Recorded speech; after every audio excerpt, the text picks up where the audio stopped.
live on YouTube in about 15 seconds for UGTV.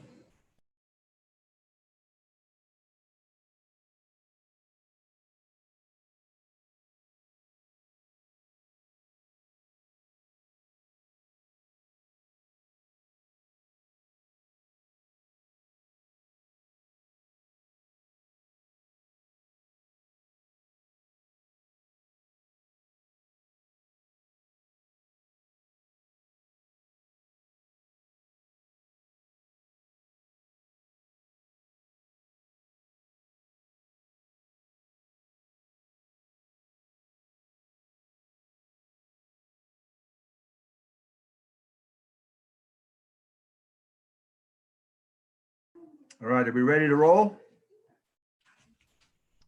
System is rolling, Mayor. Okay, very good. All right, before I call the meeting to order, I want to announce that due to COVID-19, commissioners, staff, and public are attending by way of conference call. All participants joining by phone should mute their phones when not speaking to avoid background noise. And during the meeting, please make sure that you announce yourself by name and title every time you speak, so the public who is participating knows who is speaking. This is critical given the number of remote participants and current guidance from Kansas Attorney General. We'll now call the meeting to order. Would the clerk please call the roll? Roll call. Markley, Here. Walters,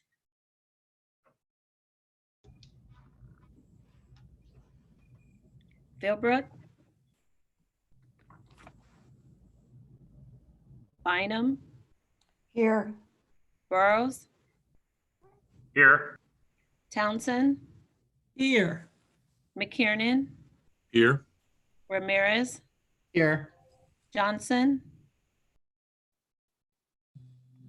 Kane, Here. Walters, Philbrook, Johnson, Albee. Here.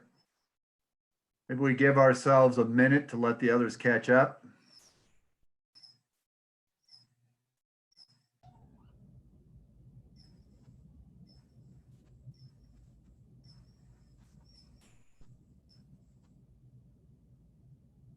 We need Commissioner Johnson to lead the prayer.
Bridget, can you see whether Commissioner Johnson has joined yet?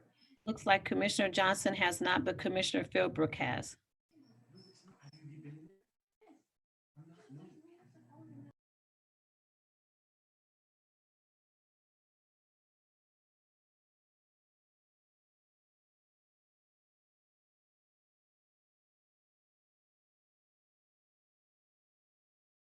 Commissioner Johnson is on his way.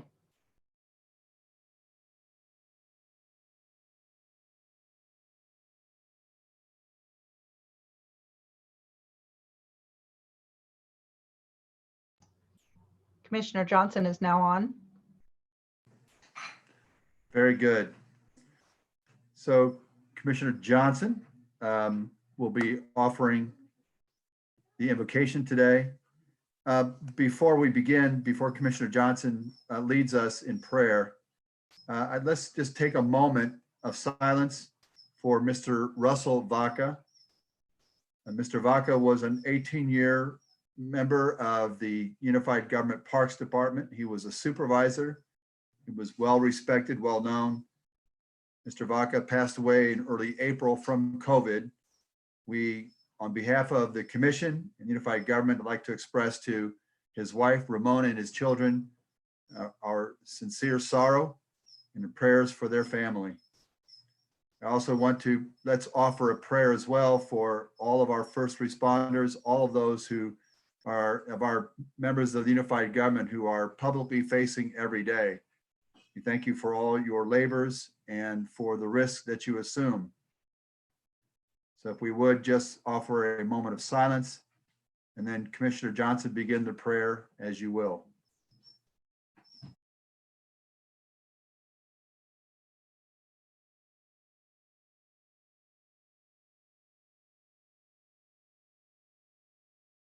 Proverbs 16:9 lets us know that in their hearts, humans plan their course, but the Lord establishes their steps.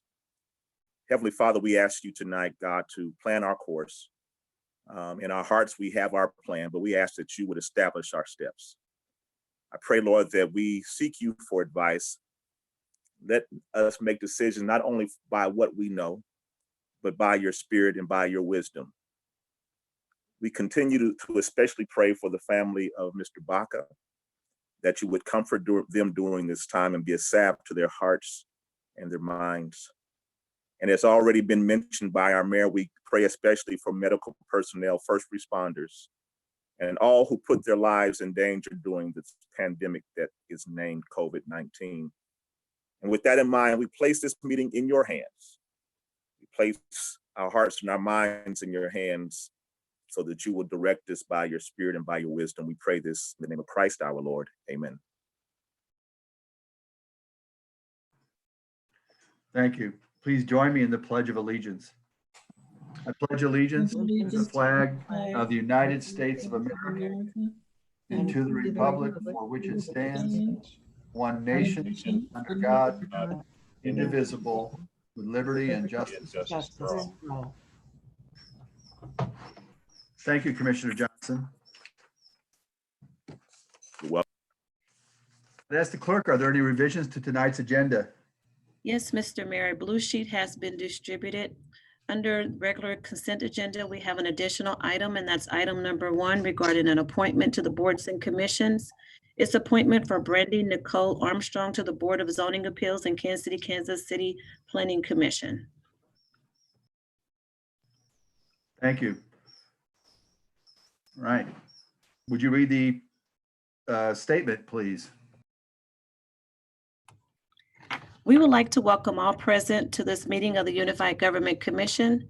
Members of the commission are Mayor David Alvey, Commissioner Melissa Bynum at Large District 1, Commissioner Tom Burrows at Large District 2, Commissioner Gail Townsend, District 1, Commissioner Brian McKiernan, District 2, Commissioner Christian Ramirez, District 3, Commissioner Harold Johnston Jr., District 4, Commissioner Mike King, District 5, Commissioner Angela Markley, District 6, Commissioner Jim Walters, District 7, and Commissioner Jane Philbrick, District 8.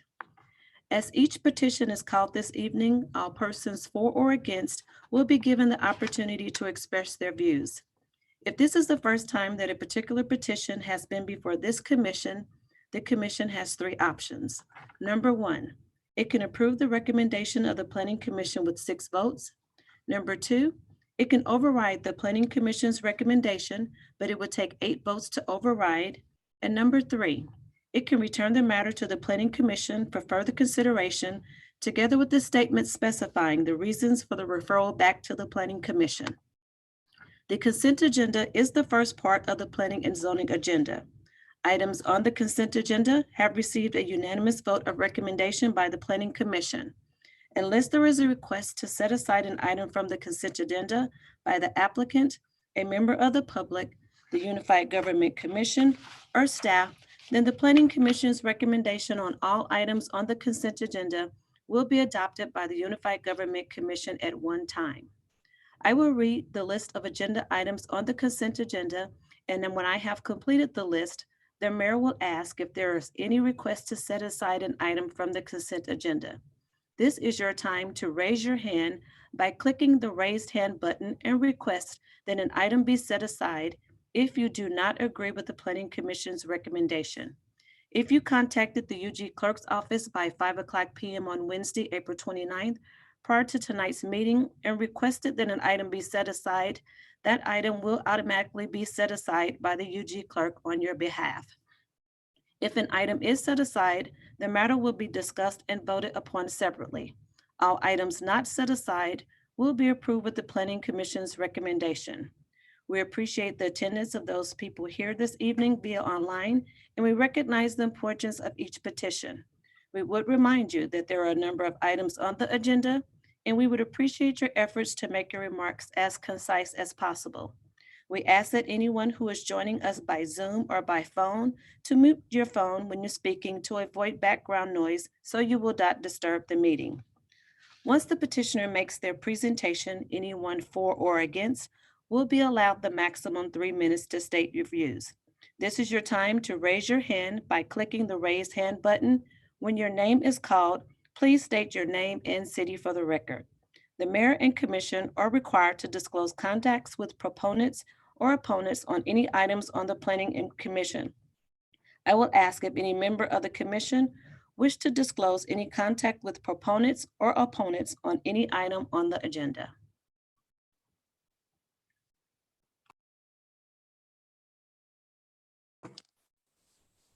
Commissioner Bynum? Yes, thank you, Mr. Bach. I have had contact with opponents of SP 2020-25. And I have had contact with proponents and opponents of SP 2019-117 and 118. Thank you. Commissioner Townsend? Thank you, Administrator Bach. I have had contact with both proponents and opponents of special use permit application SP-2019-117 and SP-2019-118. Thank you. Okay. I do not see any other commissioners with their hands raised. I will now read the items on the consent agenda. Change of zone application item number I'm one. sorry, Bridget, I see Commissioner Philbrook.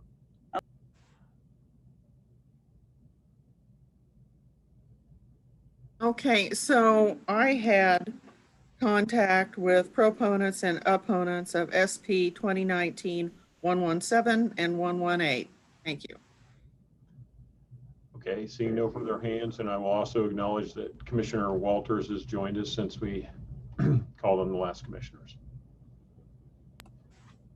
I will now read the items on the consent agenda. Change of zone application, we have one item, 3218 Benjamin Stevens with Coport. Change of zone from R1 Single Family District to MP3 Planned Heavy Industrial District for outdoor storage of used, damaged and undamaged, operable and inoperable automobiles, trucks or vehicles, boats and construction, farm equipment and machinery for wholesale, online and retail auction with accessory office shipping, receiving and customer parking at 8600 Gibbs Road, recommended for approval. Special use permit applications, item 1, SP 2020-24 Benjamin Stevens with Copart is a special use permit for outdoor storage for used, damaged and undamaged operable and inoperable automobiles, trucks and other vehicles, boats and construction, farm equipment and machinery for wholesale, online and retail auction with accessory office, shipping and receiving and customers parking at 8440 Gibbs Road is recommended for approval for 2 years. Item 2, SP 2020-25 Christy Pretty is a special use permit to keep small livestock chickens, ducks, goats, and mini pony at 2525 North 87th Street, recommended for approval for 2 years. Item 3, SP 2020-26, Mike Riley with JMK Partners LLC, is a special use permit for grading for possible future development at 1151 North 126th Street, recommended for approval for 2 years. Item 4, SP 2020-27, Blaine McCain with Piper USD number 203, is a renewable special use permit for a modular classroom at Piper Middle School at 4420 North 107th Street, recommended for approval for 2 years. Item 5, SP 2020-28, Tamara Luca is a home occupation special use permit for a short-term rental Airbnb at 2751 Espelon Lane, is recommended for approval for 1 year. Item 6, SP 2020-30, Karen Chilari is a special use permit for a short-term rental Airbnb at 3846 and 3848 North 123rd Street, recommended for approval for 1 year. Miscellaneous ordinances. Item number 1 is an ordinance rezoning property at 10525 Nelson Lane from AG Agricultural District to R1 Single Family District, recommended for approval.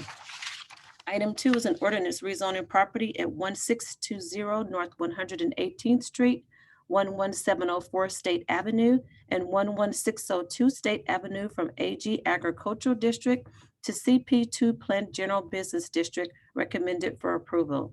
Item 3 is an ordinance rezoning property at 747 North 69th Street from R1B Single Family, RP-M Planned Mobile Home Park, RP5 Planned Apartment, and CP2 Planned General Business District to MP2 Planned General Industrial District, recommended for approval.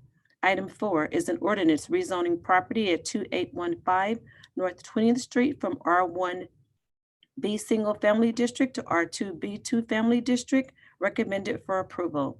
Item 5 is an ordinance vacating Calvin Avenue between North Tremont to 7th Street Trafficway, recommended for approval. Item 6 is the final ordinance and is vacating Whipple's additions to Riverview between North 7th Street to Simpson Avenue, recommended for approval. Those are all items on the consent agenda. Thank you. So I really want the public who are listening in to pay attention that if you would like to set aside an item, get ready to indicate that.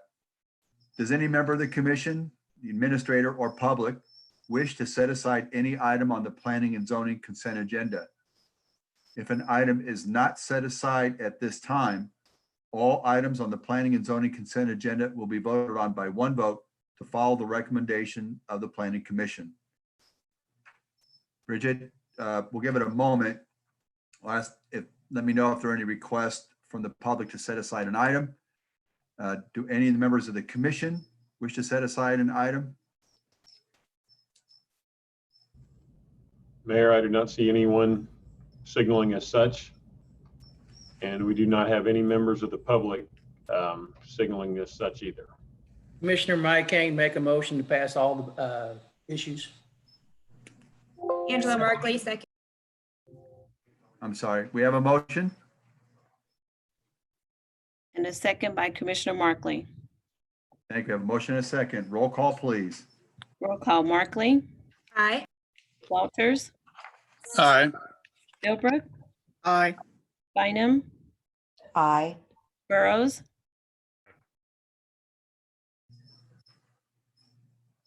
Commissioner Burrows,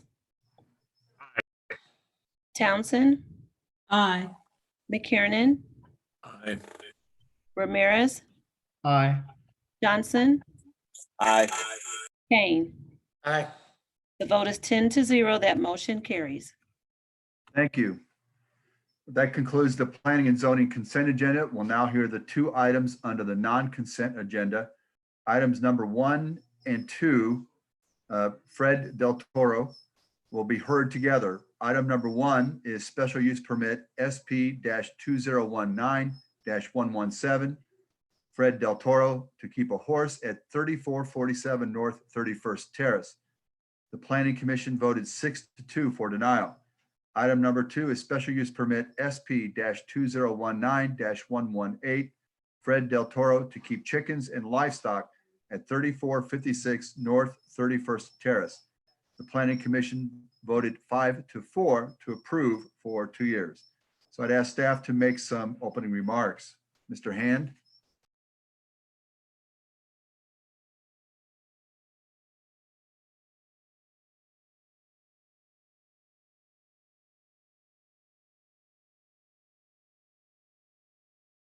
Yes, Mr. Mayor. This is Gunnar Hand, the Director of Urban Planning and Land Use. Can everybody see my screen? Okay, I was just going to go through a quick presentation with you all again in relation to these 2 special use permits.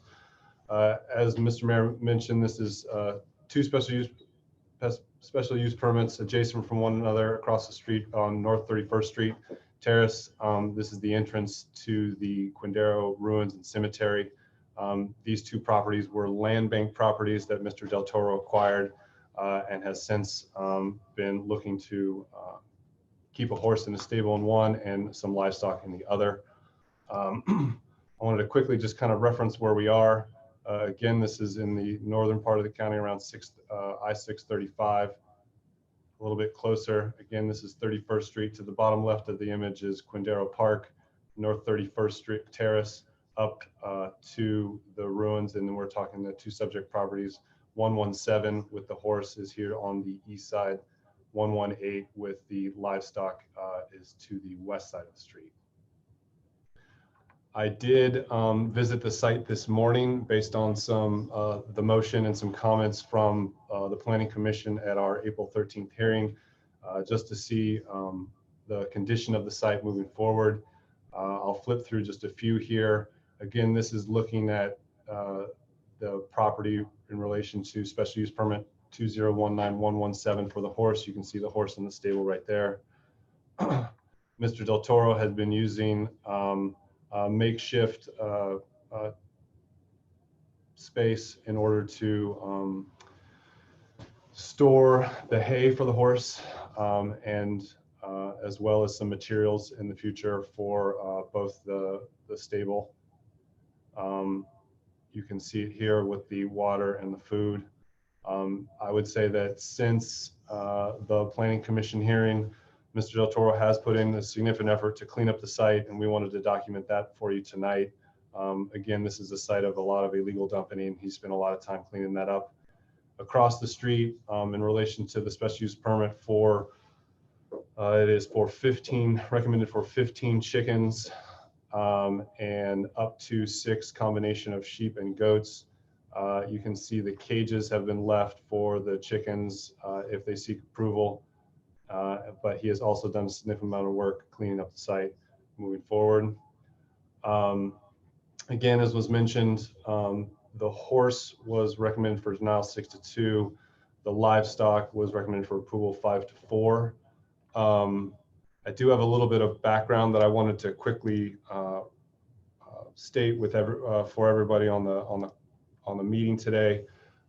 This was also tied to a Board of Zoning Appeals case that was approved.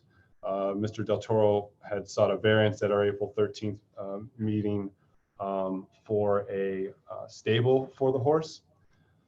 The Department of Urban Planning and Land Use does not agree with the recommendation of the City Planning Commission in its denial of special use permit SP 2019-117. Again, on April 13th, 2020, when the Board of Zoning Appeals approved appeal number 2356, and then the City Planning Commission subsequently recommended denial of special use permit SP 2019-117. The construction of a stable for a horse was approved, but the boarding of said horse was not. Additionally, the language and reasoning in the motion for denial by the Planning Commission is contrary to the Unified Government Standard Practice, where when an applicant enters the entitlement process in order to resolve a code violation, all work ceases.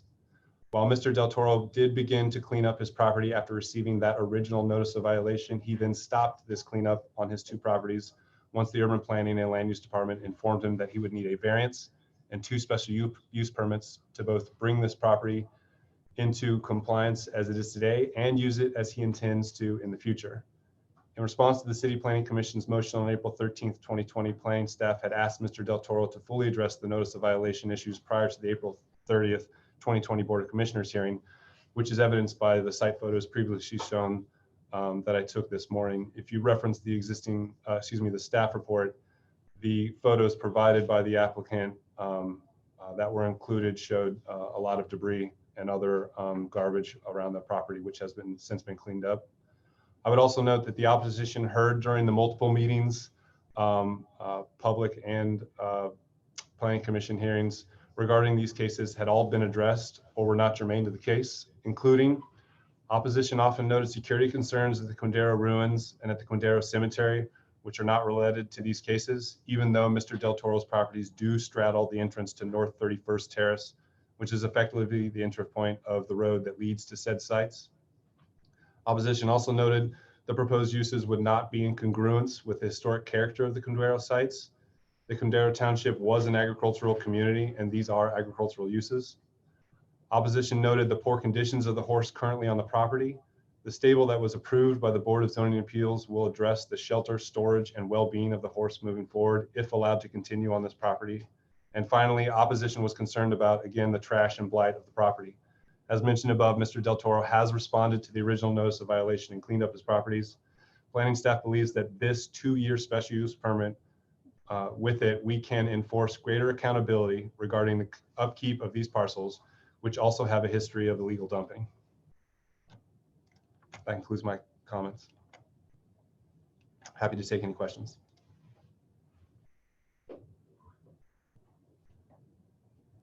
Are there any questions for Mr. Hand? Mayor, I don't see any. Yeah, we have Commissioner Ramirez.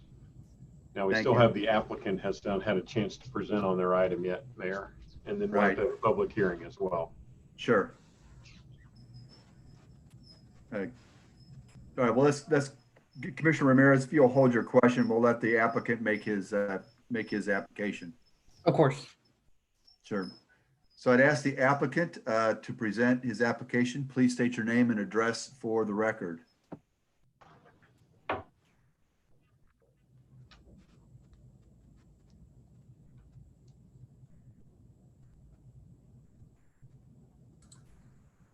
Hello, can you guys hear me?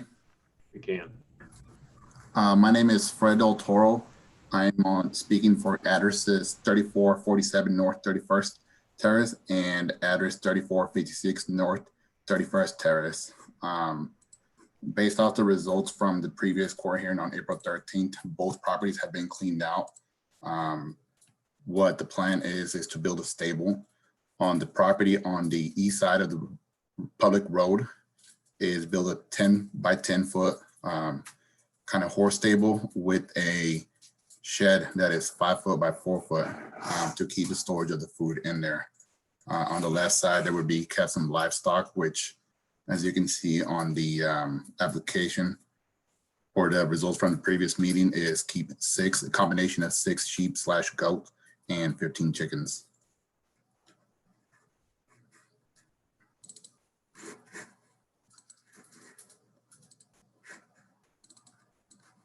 Okay, thank you so much. Are you done, Mr. Del Toro? Yes, sir. Thank you. All right, I will now open the public hearing. Ask if there is anyone present who would like to speak in favor of SP 2019-117 or 2019-118. If so, please state your name and address for the record. You will be given up to 3 minutes to state your comments.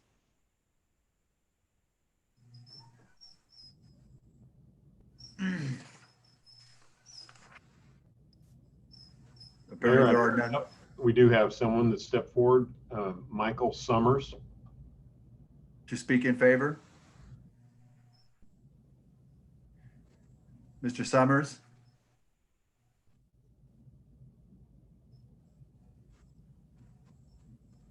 Can you hear me? We can. Can you hear me? Yes, sir. In. No, I'm not in favor.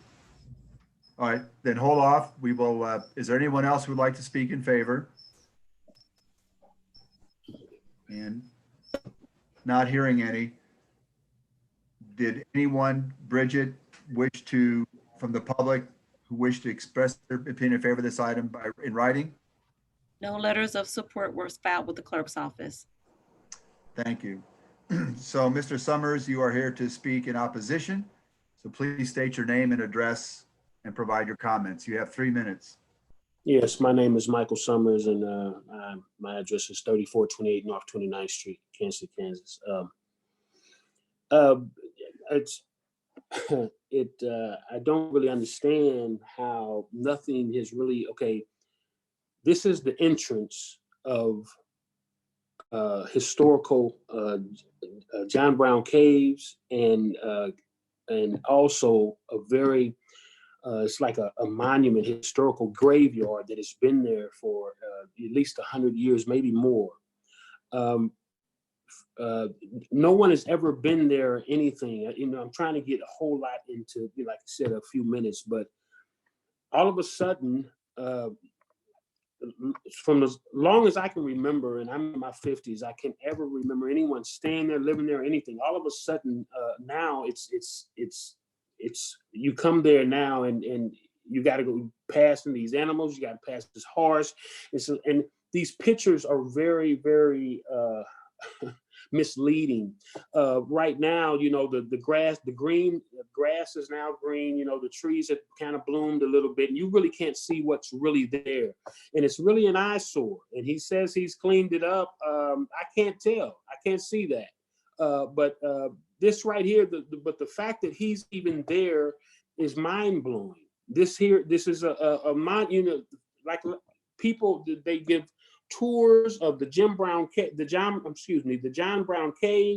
and when we lose someone in the graveyard there, which is my family is there, and many people's families is there, you have to pass all of this negative, pessimistic stuff to get to it, and it doesn't make any sense.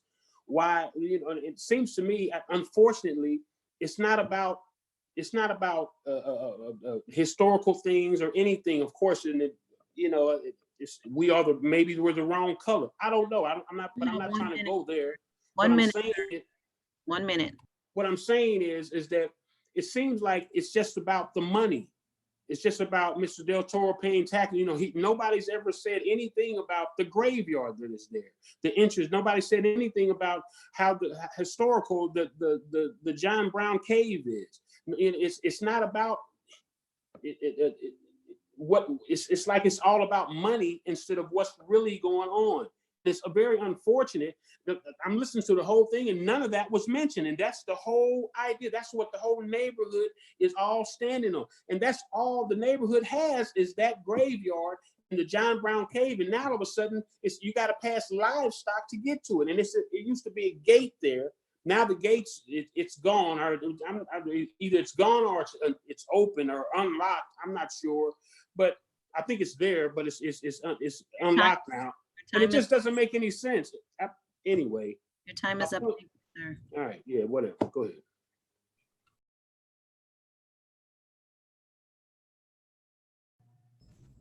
Are there anyone else who would like to speak in opposition? And Bridget, do we receive any notification in writing? Yes, Mr. Mayor, we have 3 letters in opposition that I can read. Please.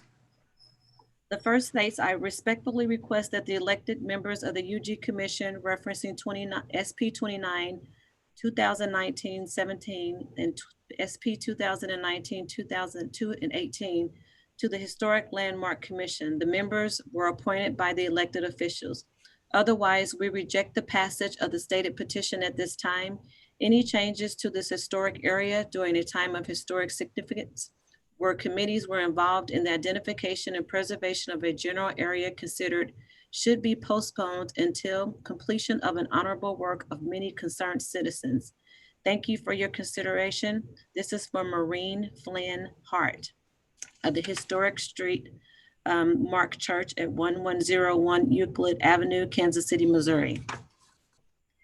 Dear Wyandotte County Board of Commissioners, I am writing to protest the construction and placement of a shed for animals at the entrance and exit to the old Quindaro Cemetery. I have been working with Mr. Marvin Robinson II for a number of years to increase advocacy, cooperation, and collaboration so the Quindaro ruins and town site is appropriately documented for its historic role, interpretations in the United States of African Americans' legacy of greatness.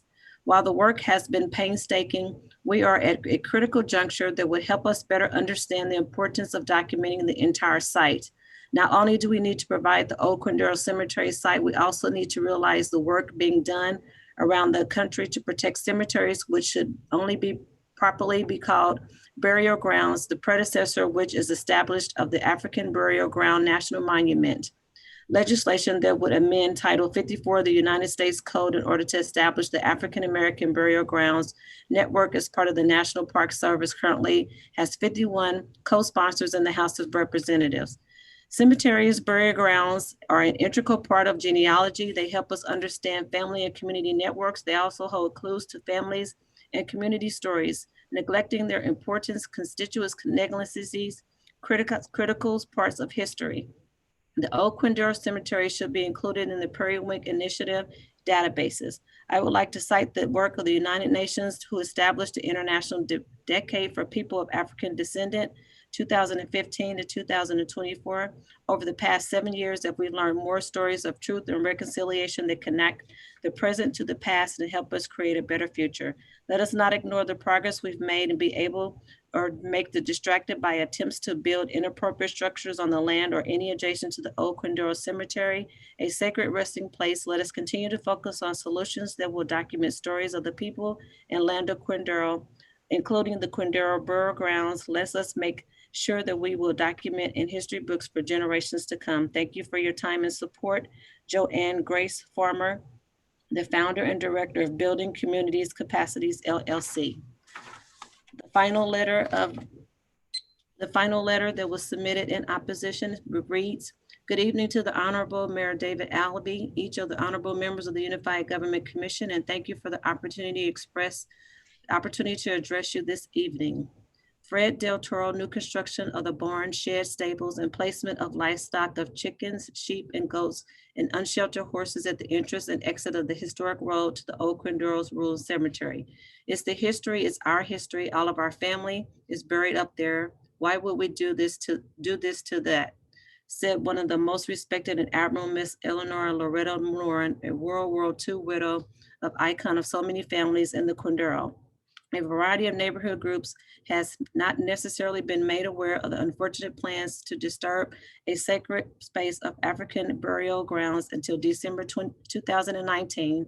Those two meetings in the commission's chambers never allowed the inclusion of the historical importance of this first known cemetery of Union Army veterans to World War I and World War II and Korea War veterans and civilians alike. It is unimaginable that the zoning and planning staff did not get accurate information for the appointment members of the zoning and planning board members to review, as was noted as recent as March 13th, April 2020, appearing hearings such as non-review for the very robust historic landmarks of commission appointed by the unified government.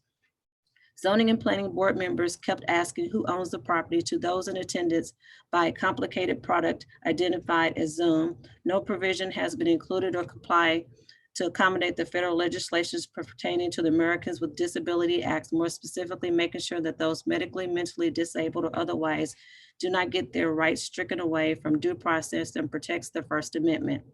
Recently, our U.S. Attorney General was quoted as saying something along the lines that our nation is quarantined, but our United States Constitution's First Amendment is not on lockdown. Simply, some of the elders are heartsick at the thought of such a beautiful, serene, quiet place of the old historic cemetery would be drawn out by the goats, chickens, sheep's, unsheltered horses, and new construction of the barn, shed, stable, fencing, the zero drawings that were shared to long-term residents nor advocates with historical preservation and restoration efforts.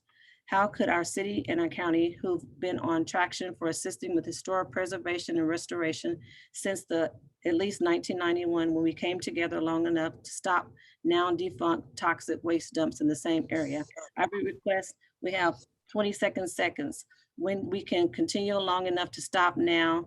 I would think that our leadership to review the time-sensitive matter, the Historic Landmarks Commission of the Unified Government is included in the Old Historic. And he said, I'd like to thank each of you more than enough. And he's in opposition of this, and that concludes our 3-minute time frame. And the person is Marvin S. Robinson II. Those are all items that were submitted to the clerk's office in opposition. Mayor, we have a member of the public that stepped forward in opposition. Thank you. Elnora?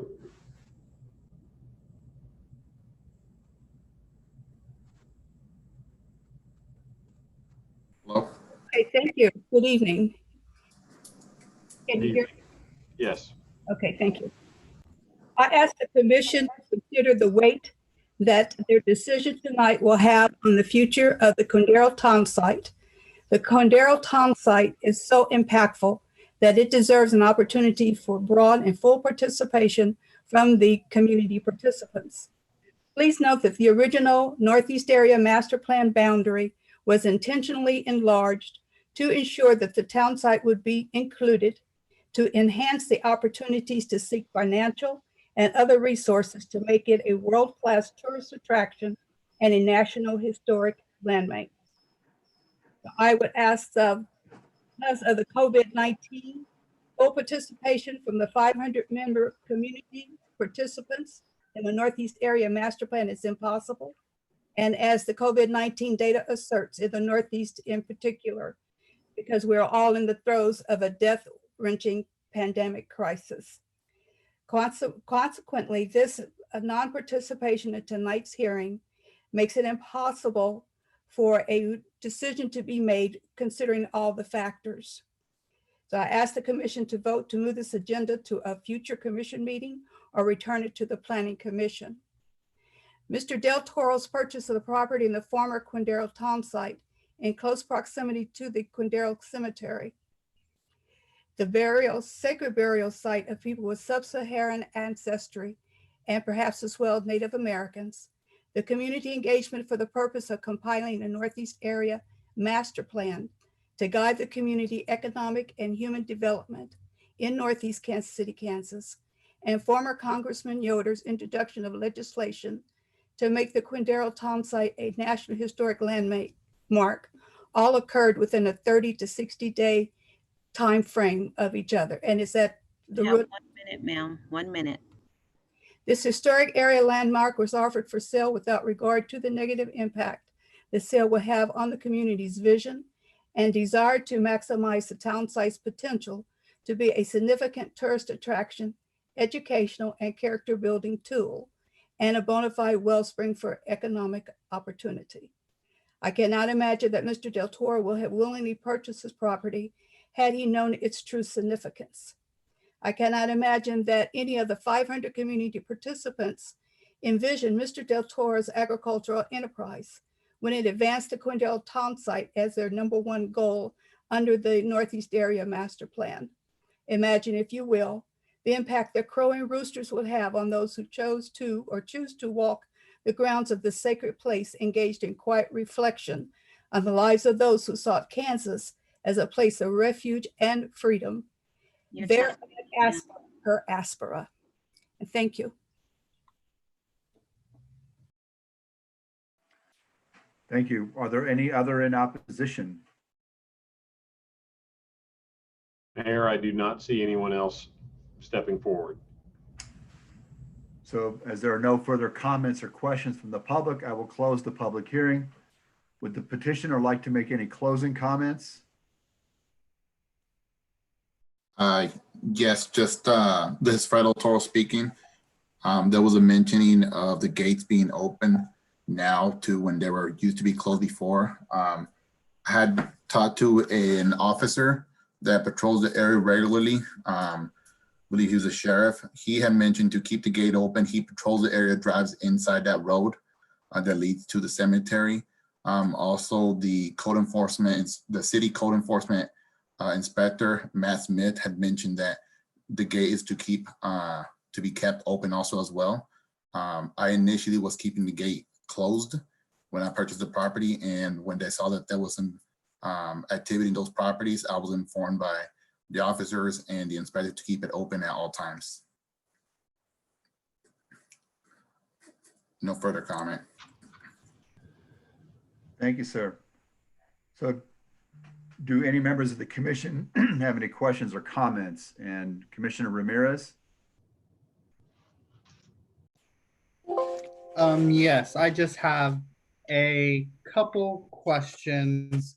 And it's based on the historical significance of around this application. Was at any time anyone consulted with the Landmarks Commission, since they're kind of our experts on historical our historical artifacts within our county?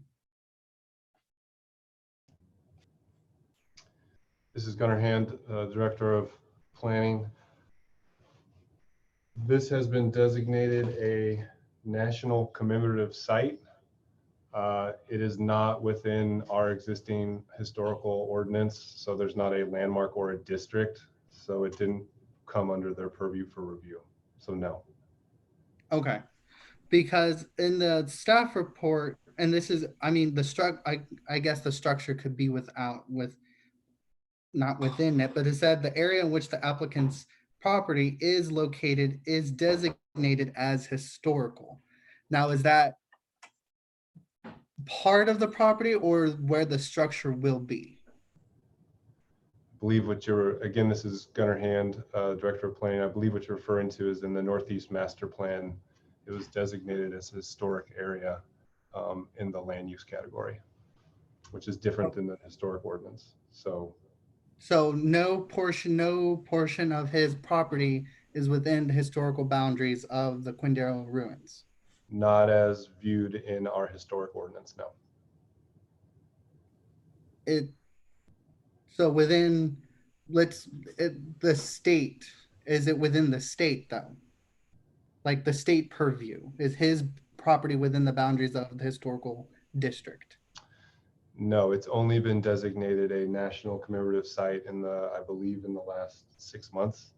Okay. But again, that designation doesn't work its way down into the way that our Landmarks Commission reviews projects.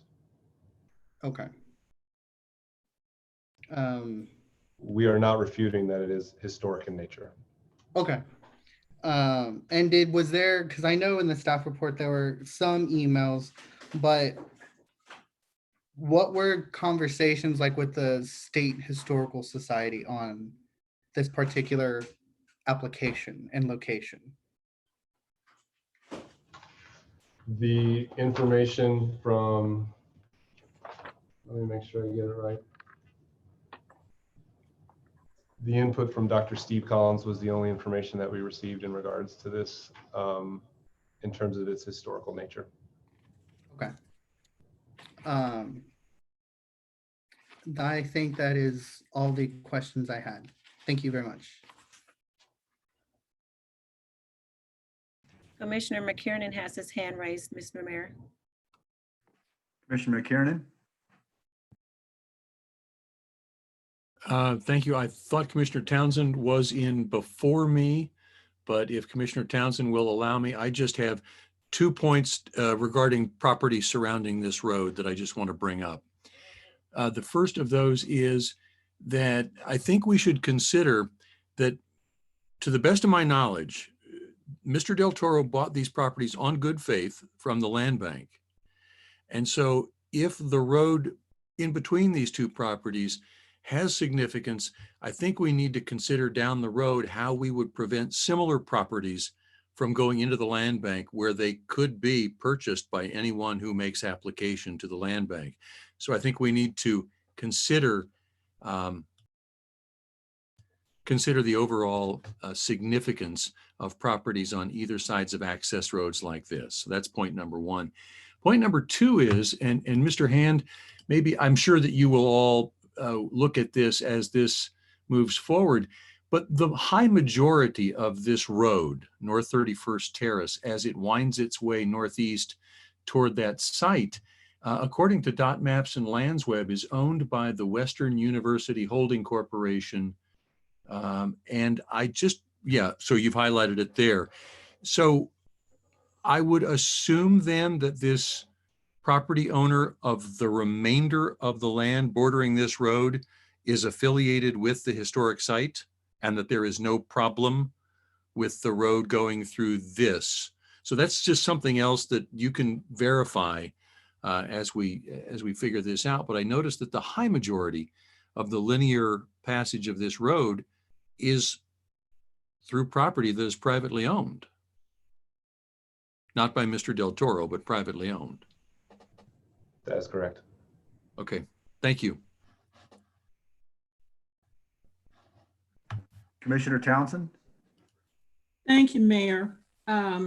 First off, I'd like to take a moment to thank the clerk's office for everything that Madam Clerk and her staff have done to facilitate as many people as possible who, even without Zoom, were given an opportunity to participate tonight by email or by call in or written letter. This has really been a challenge for everyone, and I would be remiss in not recognizing the efforts made to give as many people in the public domain who wanted to speak or express their views to do that. So I'm very appreciative of that. Secondly, I'd like to say that Mr. Del Toro, and I think Commissioner Kiernan mentioned this, bought this property in good faith. I understood it was out of the tax sale, but it doesn't matter. Those are two avenues that anyone can come forward with and purchase property that's being offered.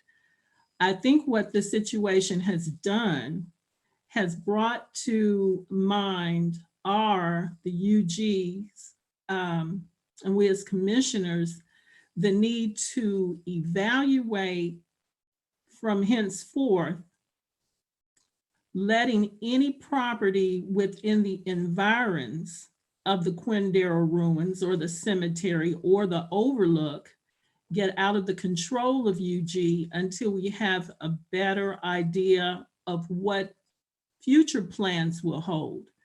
It was barely a year ago that the Quindaro town site received national commemorative designation. And that has garnered, as you can see tonight, a lot of pride in what has already gone there and what the Northeast community hopes will be developed. However, what Mr. Del Toro's actions as a good faith buyer wanting to put livestock and build structures there on the roads that lead to the cemetery and indeed the ruins, which are really the last hard edifice on brick and brick from the original Quindaro town site engenders. There's a lot of passion there. I will say though that I've talked with Mr. Del Toro several times this week, so we can try to come to a resolution about this that will fit his needs and desires to have livestock on property that he owns, and also recognize the historic nature of what abuts his property, or that his property leads to the cemetery. So what we are proposing is this, and Mr. Del Toro has agreed to this. What I would like to see us do tonight is put this matter aside. If that means sending it back to planning and zoning, I'll ask for a ruling on from council. The point is that I'd like an additional 90 days for us to pursue several options. One would be the repurchase of the property, or two, possibly a swap. Mr. Del Toro has identified other property that he may be willing to swap off. Not saying that's going to happen, we'd have to investigate, but if something can be worked out like that, that would satisfy him and also those people who have a very fervent desire to keep the historic ruins and the road leading to the cemetery as it is right now. I think it would be worth that time, and it would also, as I said, put us on notice about looking towards situations that would preclude us from getting into a similar situation. So that would be my motion, that we send this back or put it aside for 3 months, 90 days, so we can investigate options such as a buyback, a swap, or some other option that we may not even discuss right now or may not come to light until later. And that way we can accommodate the concerns expressed by members of the community to keep the historic area as it has been, and also look to Mr. Del Toro's desires to have property where he can have sheep and goats and livestock and that type of thing. So that would be my motion. And I am agreeable, like I said, to tweaking it, whether it needs to come back to planning or that we just table this for another 90 days. I would hope that certainly in 90 days, we can come to a resolution about this. We can always bring it to a vote, but I think there is room here. We just need time to accommodate probably both sides of this. And again, I'd like to thank all of those in the public who took time to write or call in tonight. These are extraordinary times. Again, thank you to the clerk's office and everybody and everyone supporting that effort for the public to be heard. Thank you, Mayor. Second.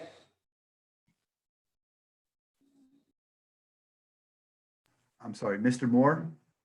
Mayor, I guess I'm not clear on the motion. Is the motion to send it back to the Planning Commission? If so, there should be some direction to the Planning Commission, or is the motion to hold it over for future action with the commission? Normally, there are time frames to how long you can do that. I think 90 days seems to be beyond that, but I think with the applicant's agreement to that, I think we could do either way. But I'm not sure if the motion is to send it back or if the motion is to hold it over. Either way, it would take, that motion would take 6 votes. And I assume that motion is on both, applies to both applications. Thank you, Councilor. Yes, and that's why I asked for clarification. Then my motion would be to hold this over. I didn't want to send it back if we didn't have to, but if we, the commission, can hold it over for 90 days for further investigation about, as I've already stated, to explore opportunities and options as what to do with this property, then that would be the motion. Mr. Hand, do you have some concerns? This is Gunnar Hand, Director of Planning. I would recommend if the commission decided to move forward this way, we would table it here. It's been at Planning Commission several times and had several hearings. I don't think there's a need to move it back. The only caution I would put forward based on the recommendation is, depending on how it does play out, hypothetically, I should say, if there was a swap and Mr. Del Toro did end up withdrawing these applications, depending on what other land bank property was worked on, he would potentially have to go through the same process with the risk of potential opposition at that property as well. Thank you, Mr. Hand. I did explain that to Mr. Del Toro today, but we're trying to buy time to explore all those options. So yes, I agree. And so the motion is clear. I'm asking for a 90-day set aside. It can remain with the commission to explore other options, as already been stated, without having to send it back to Planning Commission. Thank you. I would like to, Mr. Hand, could you describe what financial burden this might place if there were to be a swap and Mr. Del Toro were to come back and go back through the Planning and Zoning Commission to ask for, again, approval? What would be the financial burden on him in that circumstance? Well, I can't speak for the commissioners, but if you did negotiate a swap, I would imagine that we would refund his 2 special use permits and the variance, which again has already been approved. And then again, he required 2 special use permits because he has 2 properties. Assuming this is a single property somewhere else, assuming that it is also zoned R1, he would still, and assuming that that property is also vacant, he would still need to get another variance, and he could do 1 special use permit if he requested the same mix of livestock and a horse. So technically, at the long run, he could potentially save money if it's a single parcel. Thank you. Commissioner Bynum? Thank you, Mayor. I just wanted to state my support for what Commissioner Townsend brings forward, and also echo her comments, because I do appreciate the community bringing the concerns forward, and I think those concerns are valid. And I appreciate Mr. Del Toro in his efforts to do what we ask our community to do, which is look at our land bank properties and purchase them. And he did exactly that. And I believe that the situation in front of us is really through no fault of his in trying to simply secure a piece of property. But mostly I want to thank Commissioner Townsend for such a thoughtful and exhaustive approach that she has taken. She does not tell you the time that she has put into finding a potential resolution for this. And I can assure you, she has put hours and hours of her time into seeking a resolution. And so I did just want to publicly thank her and state my support for the extension of time or the holding over of the 2 applications while we work on some possible solutions that would remove these 2 properties from this predicament. So thank you.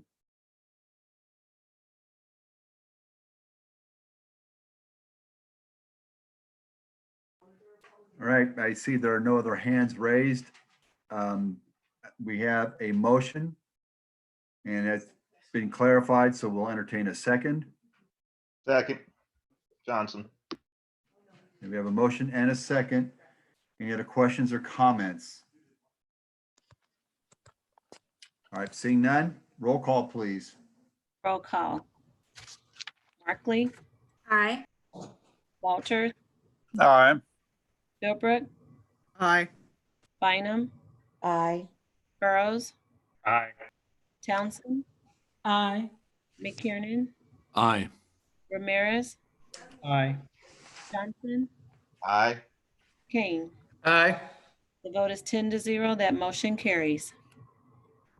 Thank you. That concludes the planning and zoning portion of tonight's meeting. We'll now move to the regular portion of our agenda. First is the consent agenda. Does any member of the commission or county administrator wish to set aside any item on the regular consent agenda?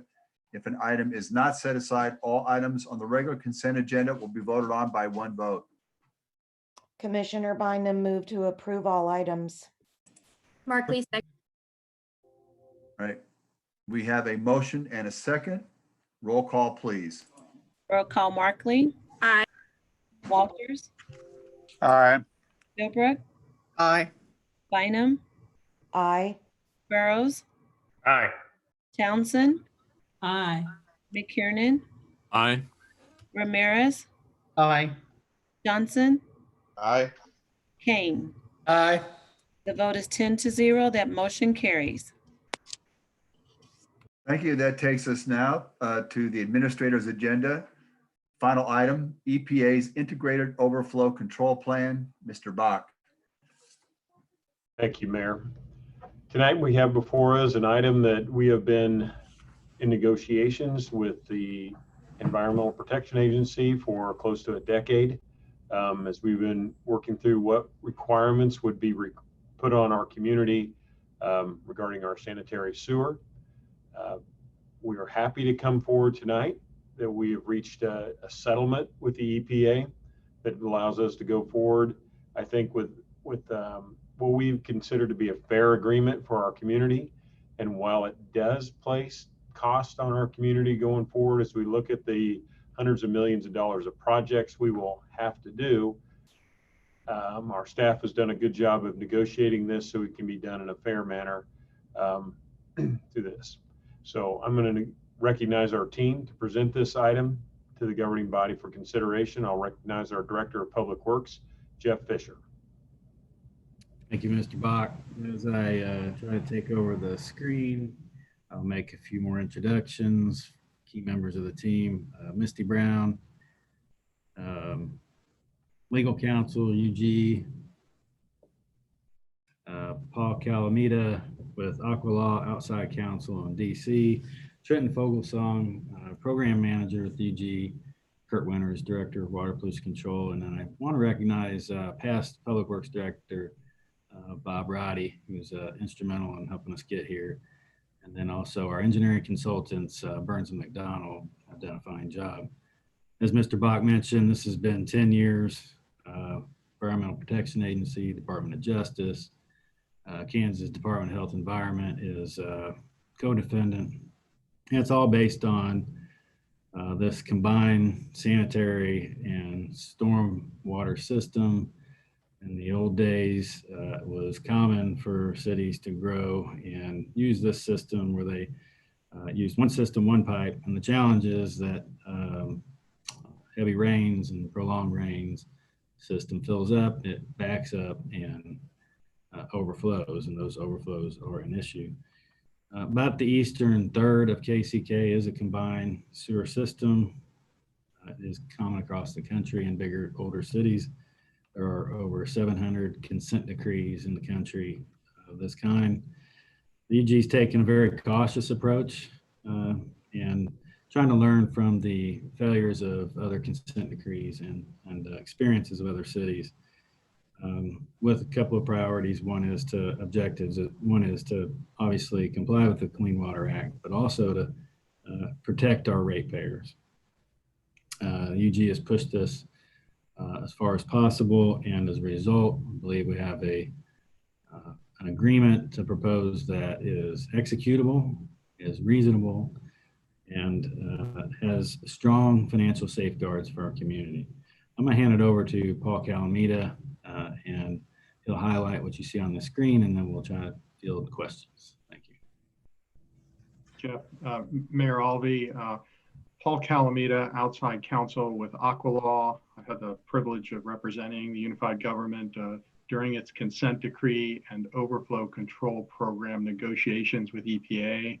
It has been 7 to 10 years, 7 years since the consent decree was entered, and about 10 years since we started negotiating that consent decree.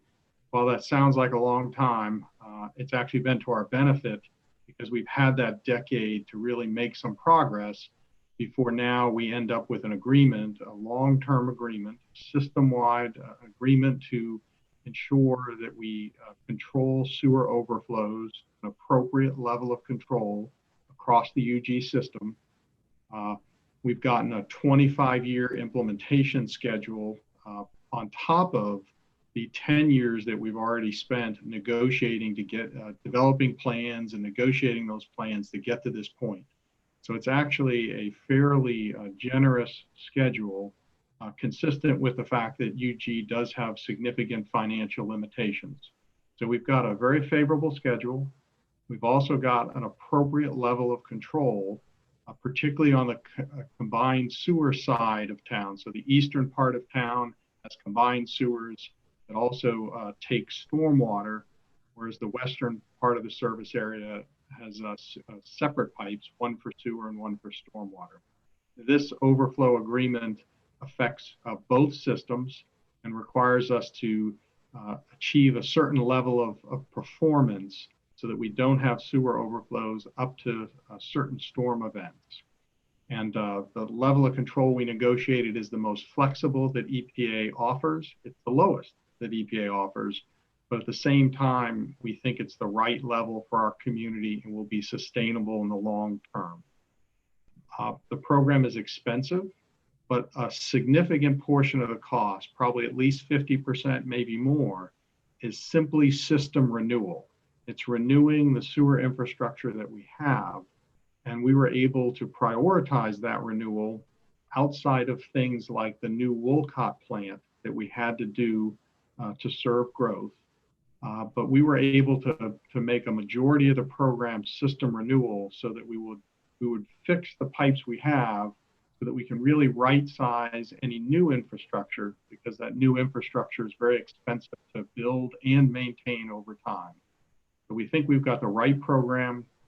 We also negotiated a prioritization of those new investments that provide the greatest benefit for the community. For example, the Wolcott new treatment plant was one of the first investments for this program. And that's an essential piece of infrastructure. And we were successful in getting EPA and the state to let us build that first, rather than dealing with combined sewer overflows in the eastern side, because the Wolcott plant was a necessity for the community.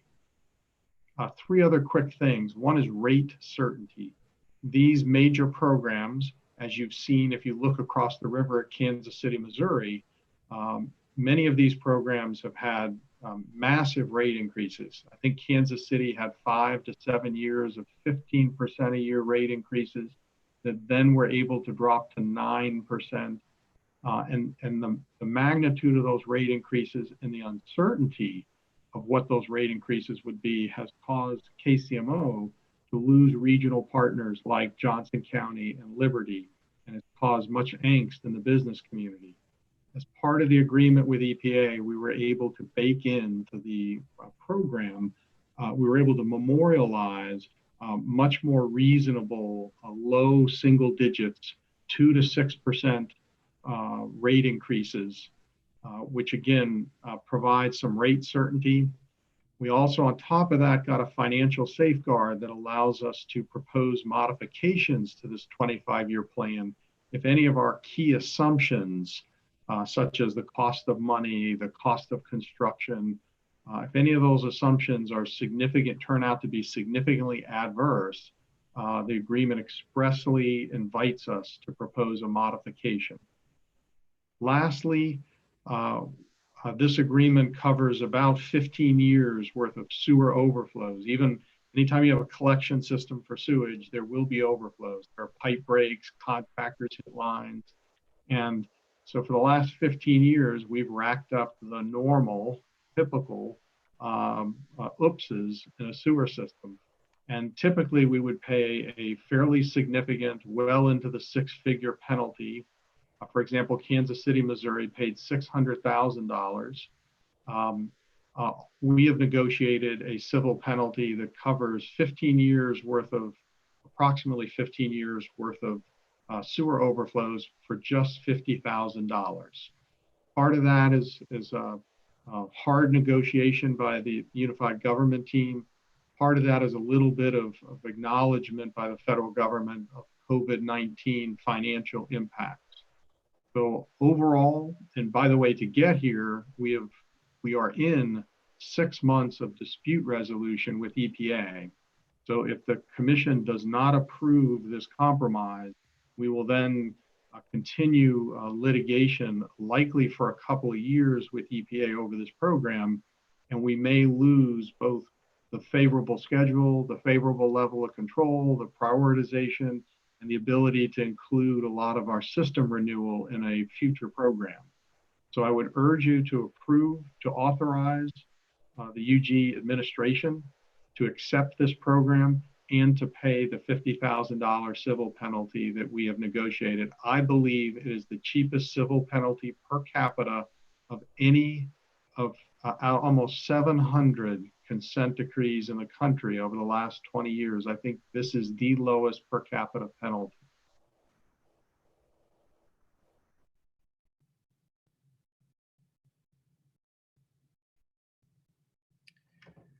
Okay, I think that concludes our presentation. We'll take questions.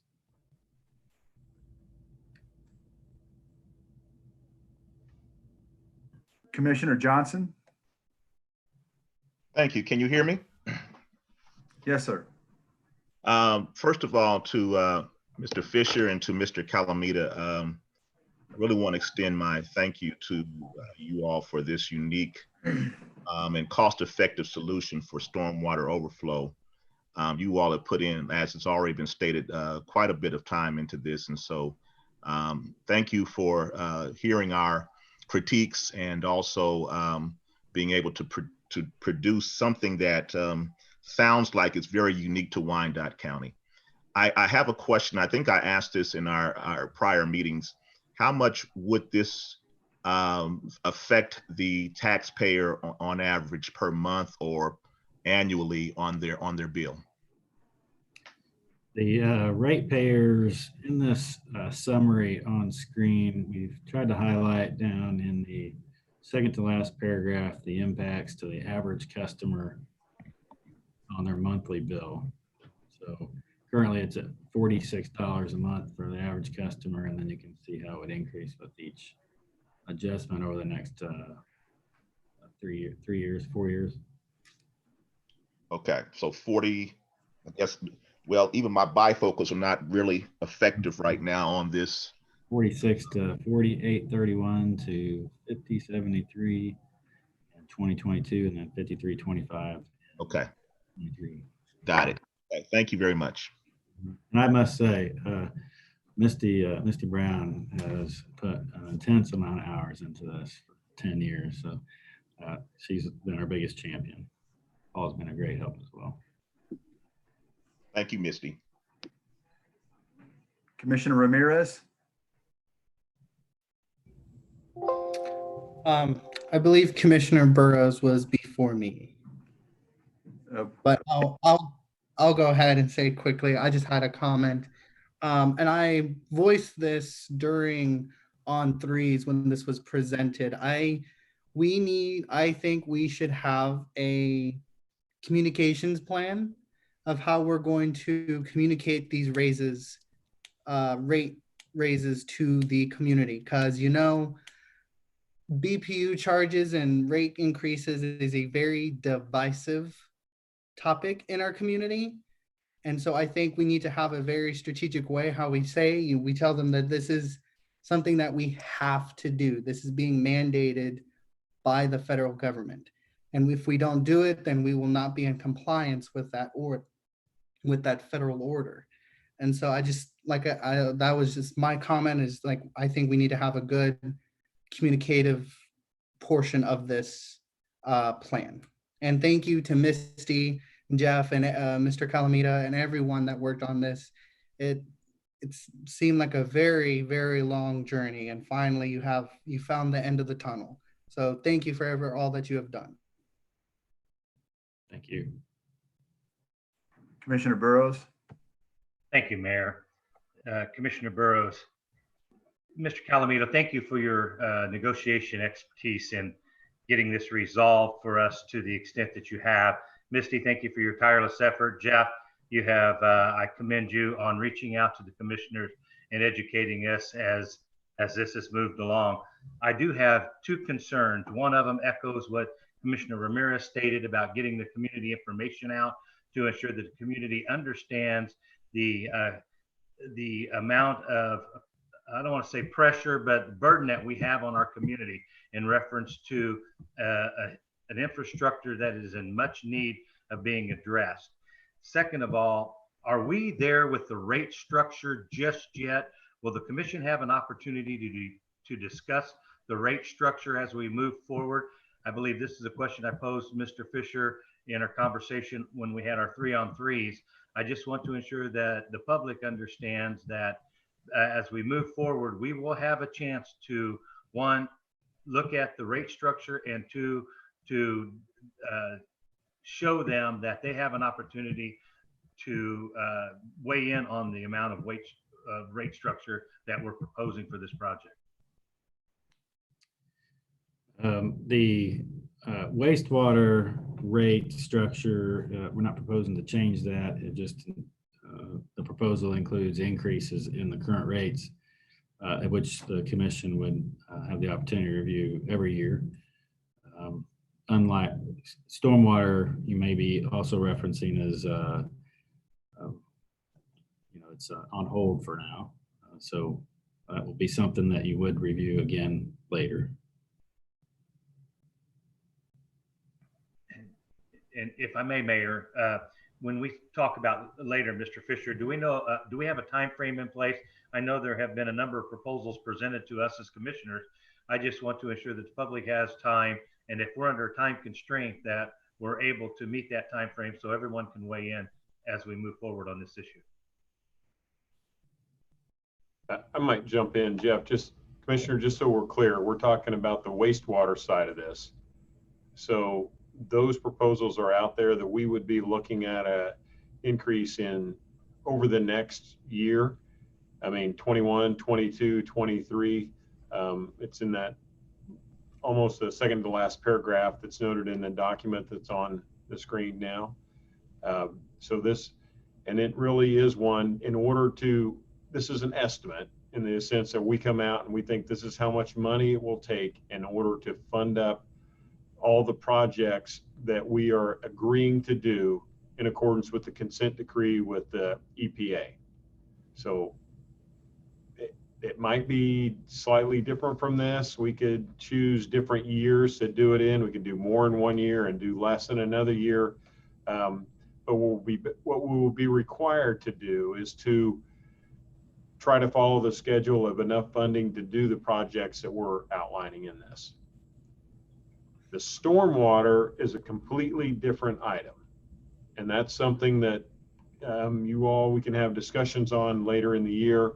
It is not impacted by this in any way.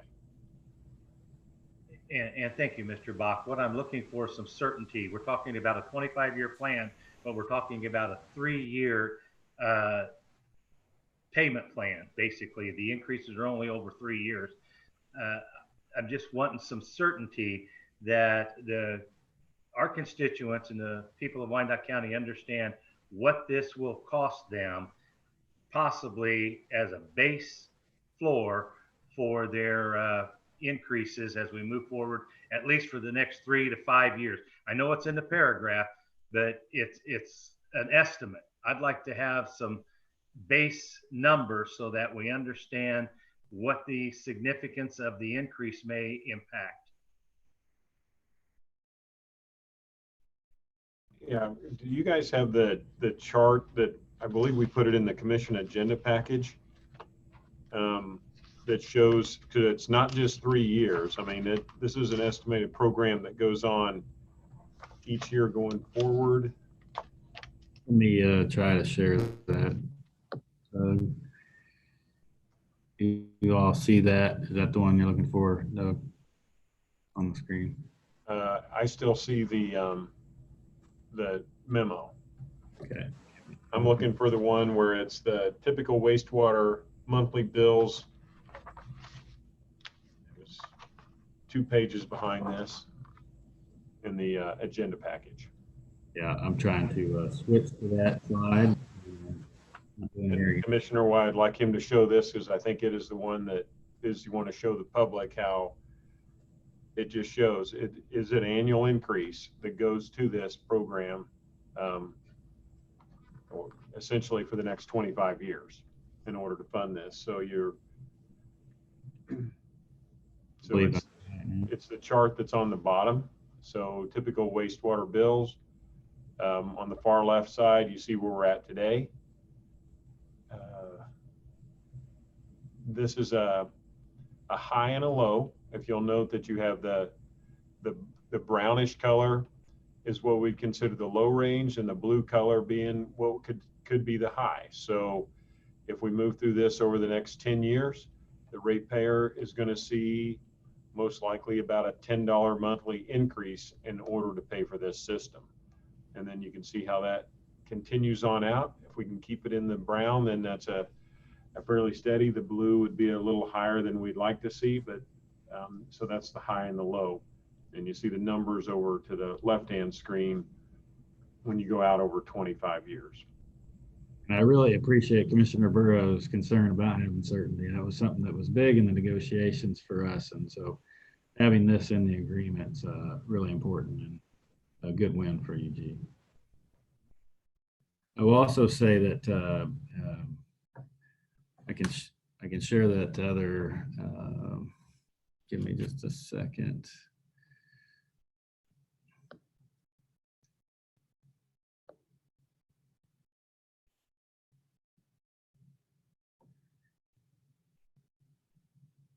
Sorry, just a second here.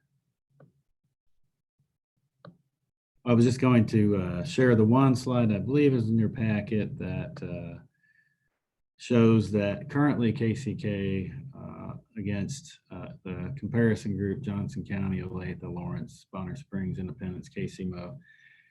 Currently KCK compares well at 40 in the range that it's in now. So I think we're number 2 in that group, lowest bill.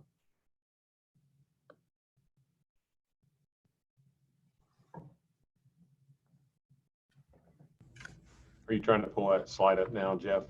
Yeah, I'm not having enough success here. Okay.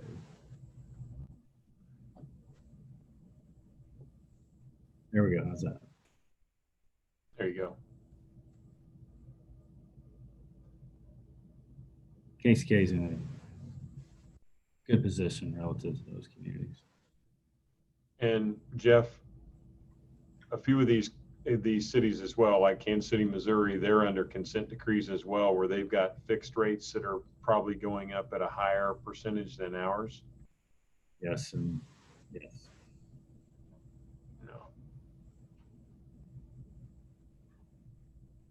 Okay, Commissioner Burrows, any more questions? No questions, Mayor, but thank you. Just a comment. I would just like to again thank everyone for the work on getting this resolved. I know we're under a mandate, and the penalties for not doing something are even more onerous than quite possibly some of the challenges we face. But I would just like to state that I think it's imperative that we clearly communicate to the community what their potential for payments may be in reference to this negotiation. I believe in being transparent with the community, as well as being forward with my commissioners and sharing my concern in reference to the work that has been conducted. This is something that is necessary, that we need to do, but it's also important that the community has a full understanding of what their participation in this negotiation will be, and that's their payments.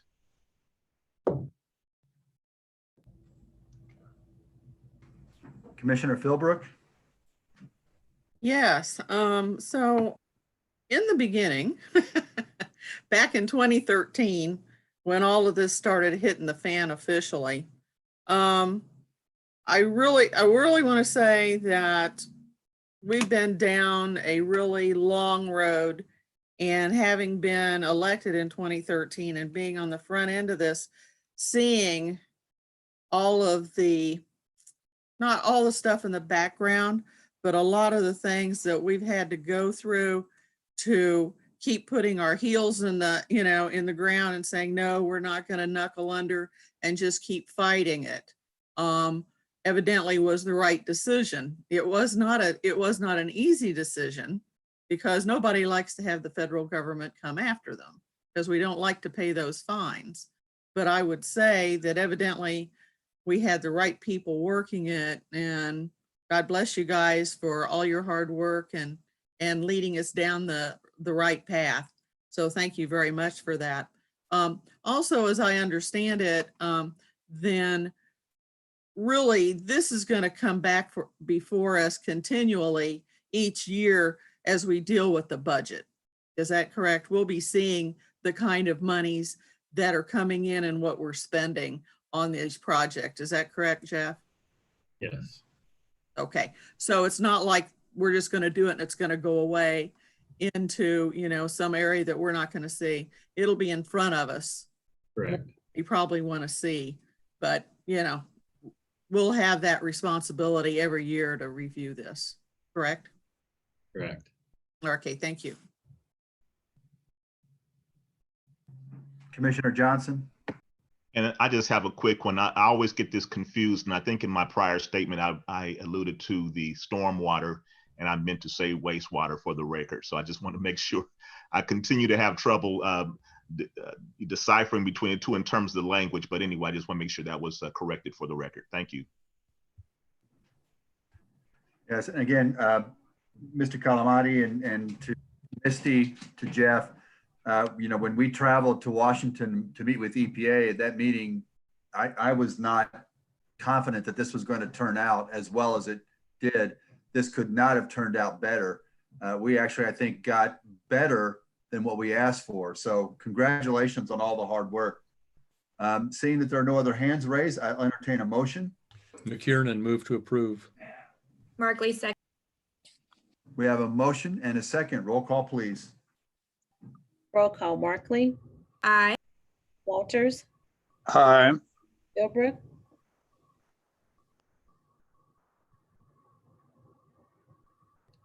Commissioner Philbrook, Aye, sorry. Bynum, Aye. Burrows, Aye. Townsend, Aye. McKiernan, Aye. Ramirez, Aye. Johnson, Aye. Kane. Aye. The vote is 10-0. That motion carries. Thank you. That concludes our meeting for the evening. Thank you all for your attendance. We are adjourned.